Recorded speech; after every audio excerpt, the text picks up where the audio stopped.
Friends, నేను మీ Rayalaseema గుర్రుని like కొట్టి subscribe చేయడం మర్చిపోకన్నా. మా రాయలసీమకు ఫేమస్ ఏంటో తెలుసా అన్న? పంట వేరుశనక్కాయ. ఎంతో ఇష్టంతో వేసుకుంటారు మా రాయలసీమ రైతులు వేరుశనక్కాయ. పండిందంటే బంగారం పండినట్టే, పండలేదనుకో నష్టం వస్తుంది. ఎందుకంటే రాయలసీమకు ఫేమస్ అంటే వేరుశనక్కాయ పంటనే. ఇదిగో రైతు వేసాడు, పచ్చగా ఉంది. ఎలా ఉందో పీకుదాము. ఇదిగో ఏం లేదు ఫ్రెండ్స్, చెట్టుకు 4 కాయలు, ఒక 5 కాయలు ఉన్నాయి. ఈ 5 కాయలు 4 కాయలు కాయిస్తే ఏం రావు ఫ్రెండ్స్, ఎందుకంటే పెట్టుబడి చాలా అవుతుంది. రేటు ఉంటే పర్వాలేదు, కింటానికి ఎంతో 4,000 ఏమో ఉంటుంది అనమాట. ఇప్పుడు ఎలా ఉందో గవర్నమెంట్ రేటు తెలీదు. ఈ రైతు ఎంతో ఇష్టపడి వేసుకుంటారు ఈ పంట చేతికి వచ్చేంత వరకు బంగారంలా కాపాడుకోవాలి.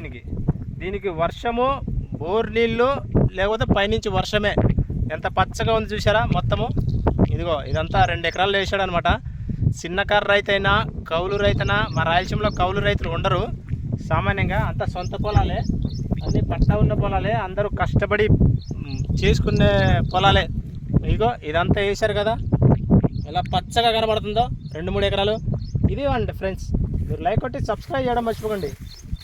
మా రాయలసీమలో అంతా కందులు, కందిపప్పు, వేరుశనకాయ పంట ఫేమస్ అనమాట. ఇదే మా రాయలసీమ రైతుల ఆధారం. ఓకేనా? మా రాయలసీమ రైతులు ఏ దేశం వెళ్ళినా వెంటనే గుర్తుపడతారు రాయలసీమ అంటేనే.